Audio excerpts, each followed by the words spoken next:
Sugar वाला जो मर्द होता है, जिसको शुगर का मर्ज होता है, वो डेफिनेटली जो है loss of libido, erectile dysfunction यानी कि शहवत का कम हो जाना, जिनसी जो चाहत होती है इसका कम हो जाना, वो इसका लाजमी शिकार होता है। बहुत सारी दवाइयां खाने के बावजूद भी उसको कोई फर्क नहीं पड़ता, क्योंकि उसका डाइट का जो सिस्टम होता है, खुराक का सिस्टम होता है, वो ठीक नहीं होता।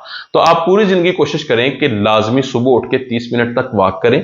उसके बाद जो आप नाश्ता करें उसके अंदर 1 गिलास दूध का लें, और उसके अंदर चीनी बिल्कुल नहीं डालनी या गुड़ नहीं डालना। और साथ में जौ का दलिया लें 1 कटोरी, जिसके अंदर जो शाम को आपने रात को 7 से 8 बादाम भिगो के रखने हैं, वो उस दलिए के अंदर डाल के इस्तेमाल करें। साथ आप अगर एक उबला हुआ अंडा ले लें तो ज्यादा बेहतर है। इसके साथ अगर आप कोई चीज मजीद अपनी जिनसी पावर के लिए यूज करना चाहें तो मेरे क्लिनिक की एक बहुत अच्छी प्रोडक्ट है, वो आप बहुत सारे पेशेंट मंगवा के यूज करते हैं, इंतहाई अच्छे रिजल्ट हैं, किसी भी लैब से चेक करवा सकते हैं, एक जर्रा बराबर भी उसमें कोई स्टीराइड इस्तेमाल नहीं किया जाता।